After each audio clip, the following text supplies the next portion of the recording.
Hi hello welcome back to my YouTube channel.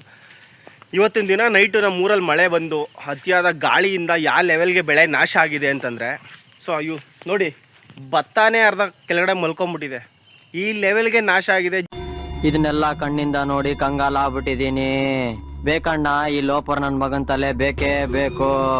ನಮ್ಮ ಹೊಲದಲ್ಲಿ ನೋಡಿದ್ರೆ ತುಂಬ ಬೇಜಾರಂತ ಫೀಲ್ ಅಂತೂ ಆಗೇ ಆಗುತ್ತೆ ಎಂಥವ್ರಿಗಾದ್ರೆ.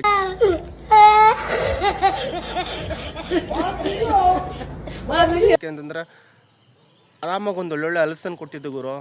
ಬೆಂಗಳೂರಿಗೆ ಹೋಗ್ತೀನಿ ಅಂತಂದರೆ ಒಂದು ತೊಳೆನೇ 20 ರೂಪಾಯಿ ಹೇಳ್ತಾರೆ. ಬರೀ 4 ತೊಳೆಗೆ ಹತ್ತತ್ರ 60 ರೂಪಾಯಿನೇ ಹೇಳಿದ್ರು ಅವತ್ತು ನನಗೆ. ಇವತ್ತು ಅಂತ ಕೊಡೋವಂತಹ ಒಂದು ಮರ ಕೂಡ ನಮ್ಮಲ್ಲಿ ಬಿದ್ದೋಗೈತೆ. ಸೊ ಇನ್ನು ನಾನು ನೆಟ್ಟಿರುವಂತಹ ಇನ್ನು ಬದನೆಕಾಯಿ ಏನಿದೆ ಆಲ್ಮೋಸ್ಟ್ ಲಾಸೇ ಆಗಿರೋದು. ಇದೊಂದು ಬದುಕಿ, ಇದೊಂದು ಜನ್ಮವೇ, ಎಂತಹ ದುರ್ವಿಧಿ, ಇದೆಂತಹ ದುರ್ವಿಧಿ. ಮಳೆ ಭಯಾನಕ ಮಳೆ ಜೊತೆಗೆ ಅತಿಯಾದ ಗಾಳಿ ಕೂಡ ಹೆವಿ ಎಫೆಕ್ಟ್ ಹೊಡೆದೈತೆ ನೋಡಿ. ಹಾಗೆ ಭತ್ತ ಕೂಡ ಹಾಗೆ ಮಲ್ಕೊಂಬಿಟ್ಟೈತೆ. ಸೊ ನೋಡಿ ಬೇಜಾರಾಗುತ್ತೆ, ಆದ್ರೂ ಏನೂ ಮಾಡೋಕ್ಕಾಗಲ್ಲ. ಇದೆ ಇಲ್ಲೊಂದು ಸಮಸ್ಯೆ ಖಂಡಿತ ಇದೆ. ಎನ್ವಿರಾನ್ಮೆಂಟು ಮೀನ್ಸ್ ಅಕ್ಸೆಪ್ಟ್ ಮಾಡಲೇಬೇಕು ಪರಿಸರನ ಏನೇ ಇದ್ರೂ. ಮರ ಬಿದ್ದೋಗಿದೆ. ಇವತ್ತಿನ ಕೆಲಸ ಟಾಸ್ಕ್ ಬಂದ್ಬಿಟ್ಟು ಈ ಮರನ ಫುಲ್ ಕ್ಲೀನ್ ಮಾಡೋದು. ಜೊತೆಗೂ ಕೂಡ ತುಂಬ ಮರಗಳು ಕೂಡ ಉದುರೋಗಿದೆ. ನಾನು ನಿಮ್ಗೆ ಅದನ್ನೆಲ್ಲ ತೋರಿಸ್ತಾ ಹೋಗ್ತೀನಿ ಏನೇನು ಆಗಿದೆ, ಯಾವ ಥರ ಪರಿಸ್ಥಿತಿ ನಾವು ಫೇಸ್ ಮಾಡಬೇಕು ಇವತ್ತು ಅಂತ. ನಮಗೆಲ್ಲ ಎಷ್ಟೆಷ್ಟು ಕೆಲಸಗಳು ಸಿಗುತ್ತೆ ಅಂತ ಇವತ್ತು ನಾನು ನಿಮಗೆ ತೋರಿಸ್ಕೊಡ್ತಾ ಹೋಗ್ತೀನಿ ಬನ್ನಿ. ಆಗಿದೆ ಜೊತೆಲಿ ಕೂಡ ಇನ್ನು ನಮ್ಮ ಫ್ರೆಂಡ್ಸ್ ಕೂಡ ಇಲ್ಲೇ ಇದ್ದಾರೆ, ನಮ್ಮ ಬ್ರದರ್ಸು. ಸೊ ಅವ್ರನ್ನೂ ಕೂಡ ಕರ್ಕೊಂಬಂದಿದ್ದೀನಿ. ಏನಕ್ಕೆ ಅಂತಂದರೆ ನಮ್ಮ ಹೊಲದಲ್ಲಿ ಯಾವ ಲೆವೆಲ್ಗೆ ಘಟನೆಗಳು ನಡೆದಿರುತ್ತೆ, ಯಾವ ಲೆವೆಲ್ಗೆ ಗಾಳಿಯಿಂದ ಮಳೆಯಿಂದ ನಮಗೆ ಹಾನಿಯಾಗಿದೆ ಅನ್ನೋದನ್ನು ನಾವು ನೋಡೋದಕ್ಕೆ ಅಂತಲೇ ಬಂದಿದ್ದೀವಿ.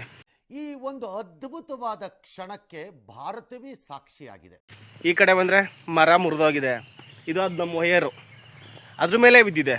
ನಮಗೆ ಲಾಸು ಪ್ರತಿ ಸಲನೂ.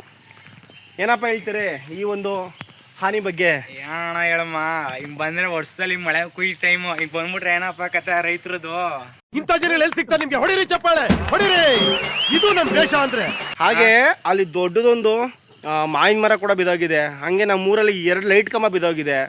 ಎಷ್ಟು ಹಾನಿಯಾಗಿದೆ ಅಂತಂದ್ರೆ ಇವತ್ತು ಪೂರ್ತಿ ಕರೆಂಟೇ ಇಲ್ಲ. ಎಷ್ಟು ವರ್ಷಗಳಿಂದ ಎದೆಯಲ್ಲಿ ಬೆಂಕಿಯನ್ನು ಇಟ್ಟುಕೊಂಡು ಏನು ಮಾಡದೆ ಆರಿಸಿಕೊಳ್ಳುವುದು. ಎಲ್ಲರೂ ತುಂಬಾ ಕಷ್ಟ ಅನುಭವಿಸ್ತಾ ಇದ್ದೀವಿ. ಭತ್ತ ಬೇರೆ ಕೊಯ್ಲಿಗೆ ಬಂದದೆ. ಕರೆಕ್ಟ್. ನೀವು ಭತ್ತ ಹಾಕಿದ್ರಲ್ಲ, ಏನಾಯ್ತು ಕರೆಕ್ಟ್ ಮಳೆಯಿಂದ? ಮಳೆ ಬಂದು ಇಲ್ಲಿ ಟೈಗರ್ ಒಳಗೆ ಹೋಗಲ್ವಲ್ಲ. ಇದೊಂದು ಬದುಕಿ, ಇದೊಂದು ಜನ್ಮವೇ, ಎಂತಹ ದುರ್ವಿಧಿ, ಇದೆಂತಹ ದುರ್ವಿಧಿ. ಅದೊಂದು ತಲೆ ಎಲ್ಲ ಭತ್ತ ಎಲ್ಲ ಉದುರೋಗಿರುತ್ತೆ. ಈಗ ಅಷ್ಟು ಗಾಳಿ ಅಷ್ಟು ಮಳೆ. ಸ್ವಲ್ಪ ಜನ ಹೇಳ್ತಾರೆ ರೈತರ ಜೀವನ ಸರಿ, ಹಳ್ಳಿ ಜೀವನ ಸಖತ್ತಾಗಿರುತ್ತೆ ಅಂತ. ಅದರಲ್ಲಿ ಇಷ್ಟೊಂದೆಲ್ಲ ಫೇಸ್ ಮಾಡಬೇಕು ಅನ್ನೋದು ಮಾತ್ರ ಯಾರಿಗೂ ಗೊತ್ತಿರಲ್ಲ. ತುಂಬ ಫೇಸ್ ಮಾಡಬೇಕಾಗುತ್ತೆ ಲೈಫಲ್ಲಿ, ಅಷ್ಟೇ ನಷ್ಟ ಕೂಡ ಅನುಭವಿಸ್ಬೇಕಾಗುತ್ತೆ. ಬಟ್ ಸಿಟಿಲಿ ಏನಪ್ಪ ವ್ಯತ್ಯಾಸ ಅಂತಂದರೆ ನಾವು ಕೆಲ್ಸಕ್ಕೆ ಹೋಗ್ತೀವಿ, ಕೆಲ್ಸಕ್ಕೆ ಬರ್ತೀವಿ, ಸಂಬಳ ತಗೋತೀವಿ. ಲಾಸ್ ಅಂತೂ ಎಲ್ಲೂ ಇಲ್ಲ ಅದರಲ್ಲಿ. ಅಷ್ಟೇ. ಬಟ್ ಒಂದು ಮಿನಿಮಮ್ ಸ್ಯಾಲ್ರಿ ಅಂತ ಬರ್ತಾ ಹೋಗುತ್ತೆ. ಬಟ್ ಹಳ್ಳಿಲಿ ಹಂಗಲ್ಲ. ಎಕ್ಸ್ಪೆಕ್ಟ್ ಮಾಡಿರ್ತೀವಿ, ಈ ಒಂದು ಬೆಳೆಗಳನ್ನ ಹಾಕಿರ್ತೀವಿ, ಮರ ಗಿಡಗಳನ್ನ ಹಾಕಿರ್ತೀವಿ.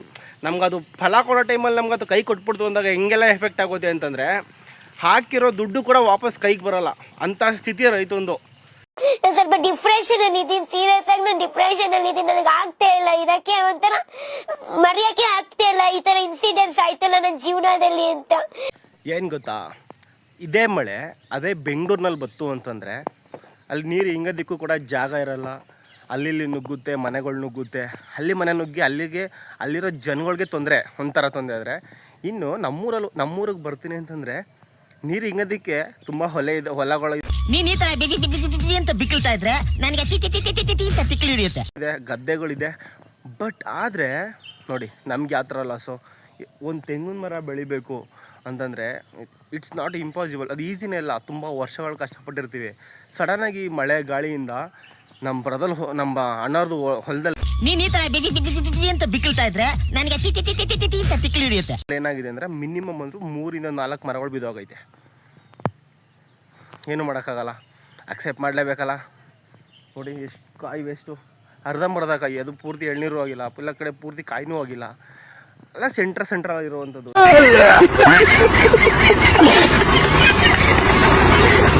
ಈ ಮರಗಳು ಆಲ್ರೆಡಿ ನೋಡಿ ಯಾವ ಲೆವೆಲ್ಗೆ ಬಿದ್ದೈತೆ. ತುಂಬ ಲಾಸ್. ಇನ್ನೂ ಈ ಮರ ಅಲ್ಲದೆ ಇನ್ನೊಂದು ಅಲ್ಲೊಂದು ಐತೆ ಆ ಮರ, ಜಸ್ಟ್ ಆ ಕಡೆ ಒಂದೆರಡು ಮರ ಐತೆ.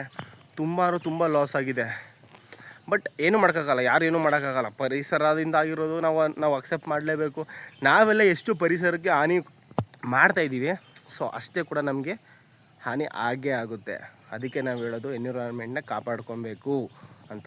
ಪ್ರತಿಯೊಬ್ಬರು ಕೂಡ ಈ ಒಂದು ವ್ಲಾಗಿಂದ ಏನು ಅರ್ಥ ಮಾಡ್ಕೋಬೇಕು ಅಂತಂದರೆ, ನಾವು ಅತಿ ಹೆಚ್ಚು ಮರ ಬೆಳೆಸಬೇಕು. ಮರ ಗಿಡಗಳು ಇದ್ರೇ ನಮ್ಗೆ ತುಂಬ ಯೂಸ್ ಆಗೋದು. ಈ ಬೆಂಗಳೂರು ಕಡೆ ಹೋಗ್ತೀನಿ ಅಂತಂದರೆ ಮರರೇನ ಏನು ಸಿಗೋದೇ ಇಲ್ಲ, ಬರೀ ಬಿಸಿಲು. ಇನ್ನು ನಮ್ಮೂರಲ್ಲಂತೂ ಕೇಳಂಗಿಲ್ಲಪ್ಪ, ಒಳ್ಳೆ ಎನ್ವಿರಾನ್ಮೆಂಟ್ ಇದೆ. ಅದಕ್ಕೆ ಹೇಳೋದು ಹಳ್ಳಿನೇ ಚಂದ, ಯಾವತ್ತೂ ಹಳ್ಳಿನೇ ಚಂದ ಅಂತ ಸುಮ್ಮನೆ ಹೇಳ್ತಾರಾ ಅಷ್ಟೇ.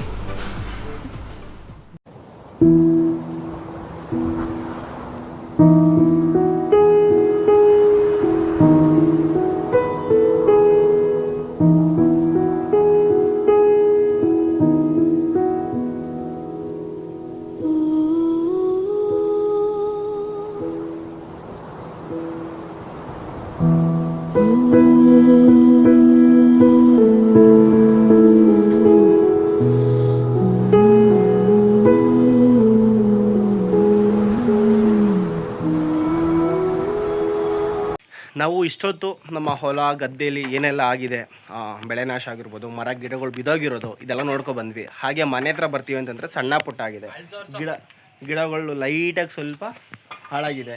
ಅದು ಬಿಟ್ಟರೆ ಇನ್ನೇನು ಆಗಿಲ್ಲ. ಸೊ ಪ್ರತಿಯೊಬ್ಬರು ಯಾರೆಲ್ಲ ಈ ಒಂದು ವಿಡಿಯೋನ ನೋಡ್ತಾ ಇದ್ದೀರಾ, ಸೊ ಲೈಕ್ನ ಮಾಡಿ, ಶೇರ್ನ ಮಾಡಿ, ದೆನ್ ನನ್ನ ಈ ಒಂದು ಯೂಟ್ಯೂಬ್ ಚಾನಲ್ನ ನೀವು ಸಬ್ಸ್ಕ್ರೈಬ್ನ ಮಾಡ್ಕೊಳ್ಳಿ. ಈ ಒಂದು ದಿನದಿಂದ ದಿನಕ್ಕೆ ಒಂದು ಹೊಸ ವಿಷಯಗಳನ್ನ ನಿಮಗೆ ತಿಳಿಸ್ತಾ ಹೋಗ್ತೀನಿ. ಸೊ ಜೈ ಕರ್ನಾಟಕ ಮಾತೆ. ಪ್ರೋತ್ಸಾಹ ಬೆಂಬಲ ಹಿಂಗೆ ಇರಲಿ ಚಿನ್ನ, ನಾ ಸಾಯೋವರೆಗೂ ಬರೆಯಲ್ಲ ಚಿನ್ನ. ಥ್ಯಾಂಕ್ ಯು ಚಿನ್ನ, ಥ್ಯಾಂಕ್ ಯು.